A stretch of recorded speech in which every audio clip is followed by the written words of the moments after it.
everyone, and welcome yet again to the Total Warcast. I'm your host Daily, reporting almost live from Snowtops, Norway, and this is episode 7 of the acclaimed podcast which I run. Yes, well, let's go on with the show. I have some news before I will hop into what I really want to talk about today, which is Fallen Samurai. For you who have been living under a rock for the last couple of weeks, probably don't know that the Fallen Samurai has been released. Even though if you're on TWC, you should know that Fallen Samurai has come out. So I will talk about that mostly. I will talk about how I like it, what bugs me, and all that. But first I want to do a quick introduction, and I was talk about why I'm a little bit late. So I chose to wait with the Warcast 1.5 weeks so I could get Fallen Samurai in here. I do not have that much of a Warcast with the newspack and all that today. All I want to talk about is Fallen Samurai. And the reason why it's been kind of, slow is because I've had a lot to do these last couple of days, and Daily got a job. That's right, Daily is no longer unemployed. He got a job on Friday, started working today, so I work from 12 to 7, so I made more today working on Sunday than I did living off of for a whole month. So that's it's gonna be a huge difference for me when I finally get my first paycheck, which is, so that's really good. That means I can play more games, I can talk more about all that stuff, but it's also a little bit bad because then I have to, maybe cut down on the Warcasts. I think if I do it on Sundays, I think I will be able to get one out every week, but of course, we'll see.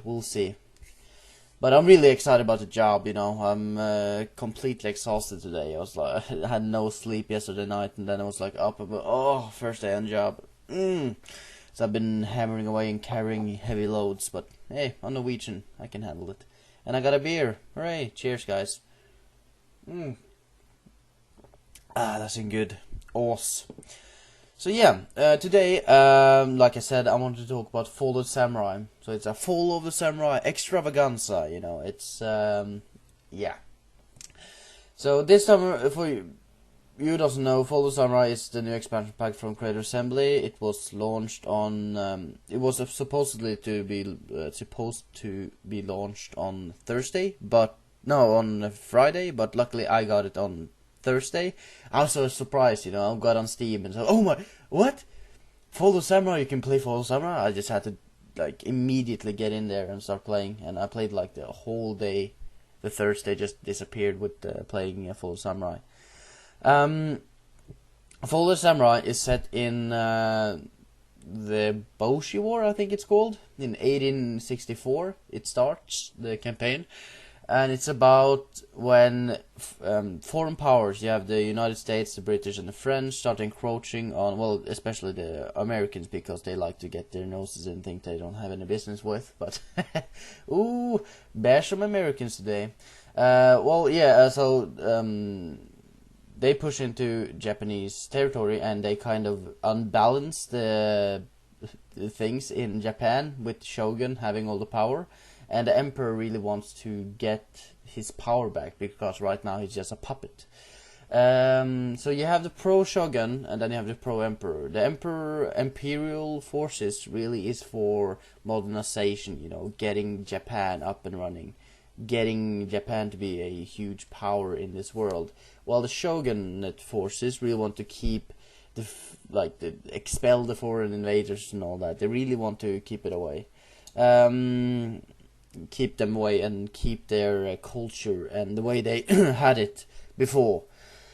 So you start in 1864, and war is really near to hit Japan between pro-emperor and pro-shogun. So I went for imperial forces, just so you guys know that's what I played. I have not tried shogun forces, but after what I've seen, there's not really that much difference in units now. I will go through what I enjoy with the game and what has really irked me, like annoyed me.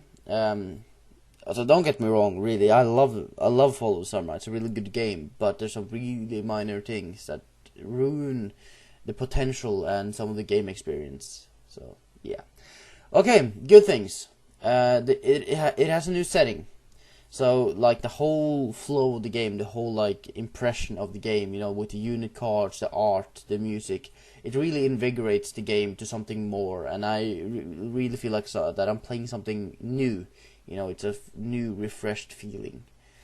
I actually think that this will, I think a lot of people enjoy Follow Samurai, but at the same time, I think it will revigorate their willingness to play Shogun 2 as well.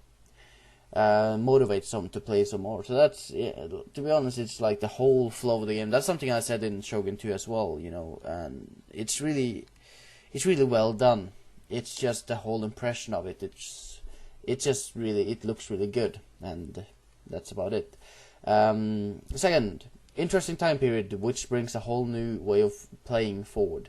Now, the way that they've done it is that it's sort of like Napoleon, just a little bit more powerful. You have more powerful rifles, but you're still lions. It's still that easy line. I don't think they will ever get out of that because it's like Total War. So, but yeah, so you have a new time period in Japan, which is really amazing. I really enjoy this time period. I didn't think I would care that much, but to be honest, yeah, it's really good.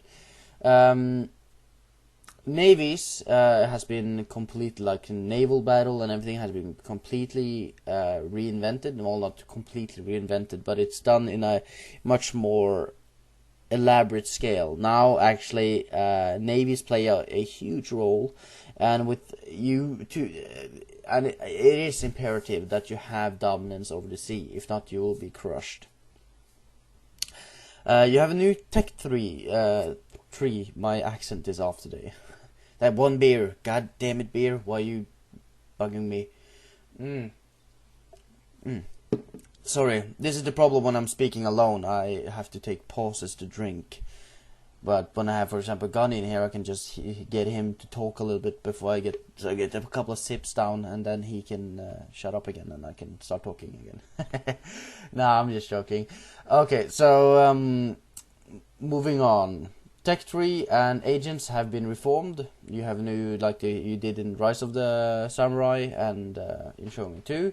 My favorite is actually the Foreign Veteran, which is a unit that you bring in, and he's basically about your military. You can put him in a city where he will supervise recruitment. It will lower, I think it will lower upkeep cost.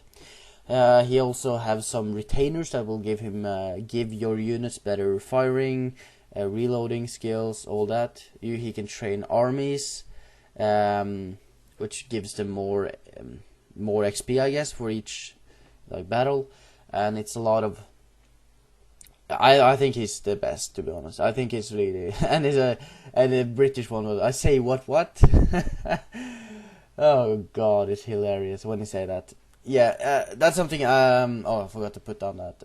On bad things, that's something that really annoys me. It's the voice acting. Bad voice acting. I have to put that down so I remember it. It's really false. It's so over the top, and I think that really puts it down. It is comedic. It's funny, but it's a hit and miss. It's. They kind of missed on that one, but yeah.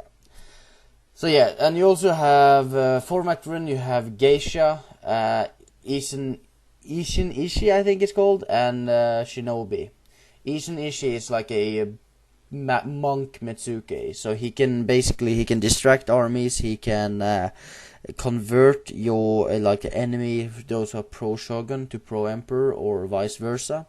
He can assassinate, he can be placed in a town for repression. It's a lot of that. So he's really a good agent. And Geisha, I goddamn hate because I've lost so many agents to a superior geisha, and that's so annoying. Why can't men be stronger?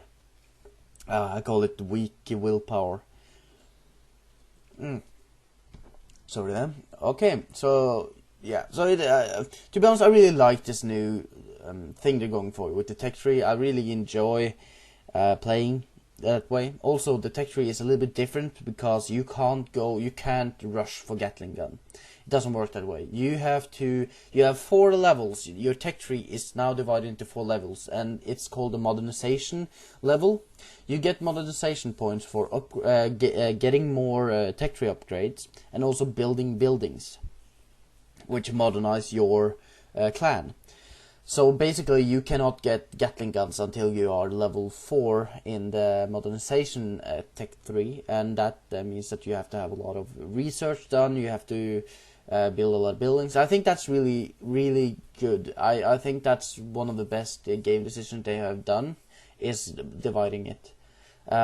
It really it forces you. I know that sounds silly, but it really forces you to make decisions that you wouldn't probably make if you could just rush for something, go all the way down the tech tree. So you have to choose a little bit, have to go choose wisely. That's it. So yeah, I really enjoy it. New strategies emerge and will force you to play differently. Now that's something with this game that really has made me invigorated and feel that I'm playing something new, like I said in the first part. And that is like new strategies, you have new different ways of playing. I never ambush, to be honest. I never set up ambush because I don't know. I don't never seen the way of it. But now I use it all the time. I don't know what happened. I think it's something about the guns, you have range now, so all I do is like I ambush them and then I just decimate them. It's really awesome. I don't know how many times my clan has been saved because of ambushes. So yeah, so that's really nice to have like new strategies. You try something new. It really makes the game experience a lot better.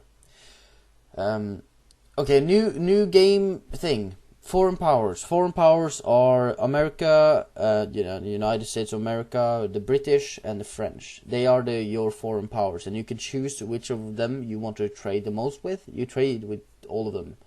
But it's one you want to focus on, and it gives you different, specialties. British have ship upgrades. I can't remember what the French have. I think the Americans have infantry upgrades, and it's really, this is kind of cool. But I still think, like I said up on my bad things, it's not that a game changer. I would feel a lot better if we could get some real like decision making up here. What will happen if you choose that and that and that? It's not really. They really alike. You have like the Marines, 3 different Marines. You have the French Marines, the British, and American Marines, and yeah. Even though I haven't been able to get any of them yet, but still, it's like it's the same all around almost. They have a couple of more upgrades, not upgrades, but abilities that gives you a little plus. So yeah, next on the agenda is the last one of the good things is railways. Now, I said previously in other Warcast that railways was a good addition. Like, this was something I'm looking forward to, because it was gonna create a lot of new strategies. It's gonna create a whole new type of flow in the game. But as it turns out, it's not really. I didn't have that much high expectations for it, but I was hoping for a little bit more. And the problem with it, I'll just go on the bad things then. This is like, I'll move on to the bad things. I feel like I'm gonna bash the game. I'm not really. It's a good game, but I'm gonna do some nitpicking because it's like unnecessary. We're going for a good time. Okay, I'm gonna have a sip of my beer now. Calm down, and have a deep, long breath because god damn, I'm tired. Well, I'm not used to this, I've been slacking off for the last 5 weeks. Now I have to get back into work, and it's like, my bones, my body, it hurts. So yeah, bad things in Fall of the Samurai. Targeting, I'll go with the, I'll go with the railway first. Now, the problem with railways is that you can't, I like to try to go through the railway things. Okay, you have something on the map in different regions called a telegraph. And it's a predetermined line of telegraph lines that goes through different regions. This building is like a natural resource, and you can upgrade it to a train, like to a railway. Now, if a faction, you have if you have two territories with railways in them, and you have one in the middle, of course it will go through that one. It will not, I say, the predetermined lines is set. If you have a predetermined line, that's it. You can't build outwards, you can't, the little island to the left, to the west, I can't remember it, that's something I really wanted there. Like, why can't I make railways there? And like, no, I know why, but because it's like, oh no, in those regions at that time period you did not have railways. That's not the point. The point is that you create your own history. If your clan wanted to invest in railways, you should be able to. That's something that really annoys me, because now it's the only predetermined path, and if you do not like prepare way in advance, and you capture every goddamn line, you will not be able to use it as I wanted. You cannot maintain a front line situation, and it's really stupid the way they did it. To be honest, I didn't expect it to be much, but I expected it to be a little bit more, and I was hoping that you could just do it wherever you wanted. You could create your own railway through your entire country, your clan land, and but no, you can't. I'm sorry. That's it's not game breaking, but it's a little bit of an annoyance. Moving on, targeting for artillery. It's a little bit whack. How can I explain this? Okay, if you saw a video of Gatling guns against some 40-unit army, you saw how they decimated them. That's not the point. The point is the way they aims. And Gatling, when I say Gatling guns, they are actually artillery. I consider them in the rank of artillery, Same with cannons. They aim at if you're facing towards the cannons that are firing at you, they will hit the right side. They aiming for the right side of the unit. Now, sometimes they fire in the middle, which I would want, but often they don't. They fire at the left, to the right, if you're facing towards cannons, which really annoys me. Why not just... What? Why is that? Why can't you just have something normal, Aim at the middle. It's not biggest blob. You don't, pick off people. Oh, look, that one is picking his nose. Get him! Got him! Ah! It's nothing like that. It's... biggest concentration of people, hit that. Easy as that. Of course, nitpicking, as I said, is not really that important. Naval bombardment in battles overpowered. Now, as you might have noticed in maybe some of the videos, you can now have artillery support from your navies. That means that you can have... the most I've had is 48 shells dropped on 2 occasions on a battle with the aid of my navy.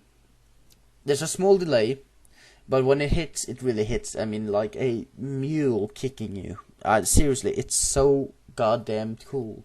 But if you have it while assaulting a city, it's overpowered.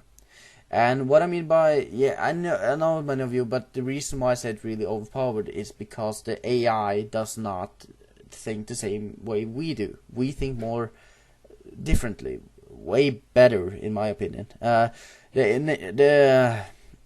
AI doesn't try to move their navies nearer, They don't try to do that. They just attack you with their army. They don't really try to get... So I've never been naval bombarded yet. And I'm glad I haven't, because it's like decimated you. I mean, seriously, people are flying everywhere. I should actually have some picture up of this, but oh well, it's a podcast, so yeah. So that's a little bit annoying that it's a little bit overpowered, and I feel like it's a little bit too easy. And I don't understand how that works. How can so old ships, like back in the day, they didn't have radio, they didn't have any signaling. How in God's name could they hit like so accurately? It's beyond me. To be honest, it shouldn't have that focused area. It maybe should just be area, because that doesn't mean you can have precision striking while you are moving into their, for example, their city. Yeah. Yeah. Okay, next one. No bayonets. Yes, I've talked about this. It's not a big deal. Nitpicking. Yes, I just want to note it and say it, because it's a little bit annoying they didn't add it. But that's all. There's no nagging here. There's no complaining. I'm just saying that it would be nice if they added it in the later date. But to be honest, it's not really that important at all. Next one. No different tech trees for Shogun and Empiric forces. It was something that really irked me, because they said to us, CA, that you will have a difference, very huge difference between those of the Shogun forces and the Empire forces. So far, line infantry. Line infantry, line infantry, line infantry. There's no Tom Cruise coming out of the goddamn forest waiting for my Gatling guns to pour on him. No.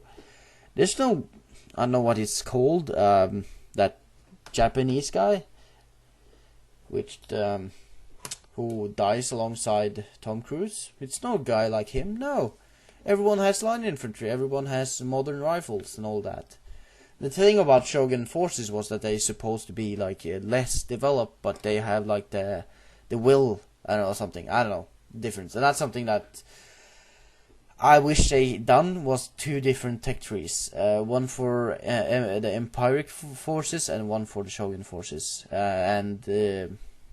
which gave the Shogun forces a fighting chance. Not impossible, but still, it's like, I think that choosing the Shogun should be like the hardest, supporting the Shogun should be the hardest part, because it's like Empiric forces have like, yeah, way better technology and all that. Yeah. Moving on. Next, some bugs involving infantry and crouch fire, and some involving wonky AI. Now, if you haven't noticed, there's a lot of new things. For example, crouch fire, which is great. Which means that more people can fire from your line. But still, it's a little the animations and the fluently of it, it's really wonky. I remember one of the battles where I was climbing this hill, and it was like next to a mountain, and when I pushed, like I got on top of it, and suddenly like the enemy forces converged on me, they came up the hill and was ready to attack me. I was like, okay, they are dead, kill time. I hit the crouch fire button, suddenly they're doing the shuffle, every day I'm shuffling, and they just did that. Like, see, my men, they started dancing on top of the hill, like they wonking back and forth. And I'm like, what are you doing? No! And then, of course, since, the line infantry, even though they're good in melee, they're not that good. So I lost my whole right flank, and they was like, every day I'm shuffling while they're getting cut up. So that was just horrible. But it's not really, yeah. And also there's some wonky AI that the AI just runs in to get killed, which is annoying since I choose to play almost every battle. And when it goes like that, I feel like they're not even trying to get me, So yeah. Next one is bad voice acting. I stated this in earlier, and bad voice acting. We say for glory. Yes, you sail for glory. No, glory. Yes, glory. Christ. Okay. I've tried to see this as a good thing. I can't. It's bad. The voice acting, horrible. I think they should tone it down way much more. Now, okay, I'm gonna try to explain this. CA, you had a great thing with the shameful display. Shameful display.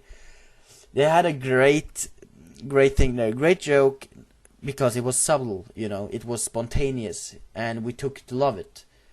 But then you saw that, oh, they love shameful display. Let's do something even, like, let's do it a little bit more. And that's like the kid on school who gets a good joke in, a good spontaneous joke. And then he goes home for the day and said, damn, I told a really good joke. I should practice that joke and tell it again.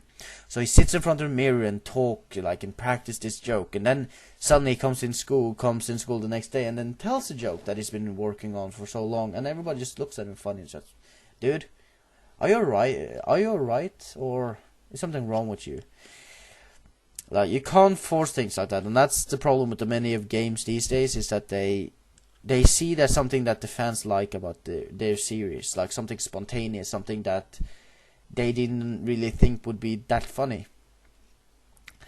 We fans, we take to love it, and then they come with the sequel and they, funk it up.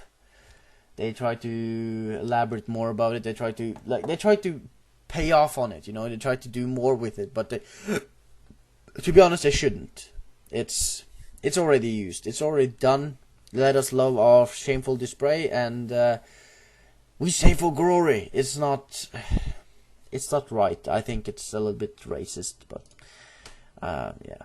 Oh my god. I talked for almost 30 minutes. It doesn't feel like 30 minutes. You guys alright? You still hanging in there? Whoa. I'm so sorry. I didn't mean to jabber, but I had to go through that. So yeah, conclusion.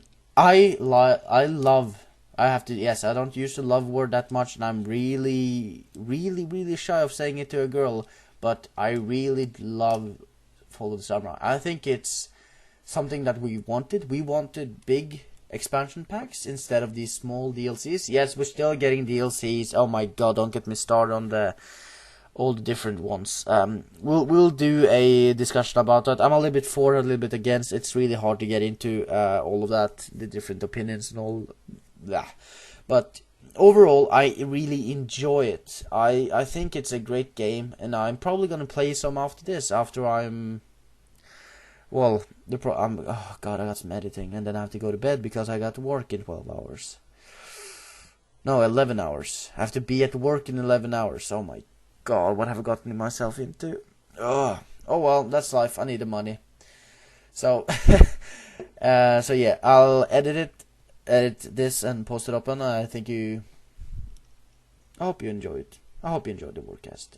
Also, for a little bit more information about the Warcast in itself, I will now be making a single thread for all the new releases. That means that you will have just one single thread instead of a new thread every week. This is because I want it more structured, and because no one comments on my goddamn Warcasts.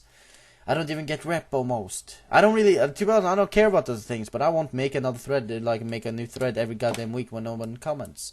I'll make in one thread, the main Warcast thread. I'll fix up all the other links to all the Warcasts. I'll do it real nice, get some banners up and running.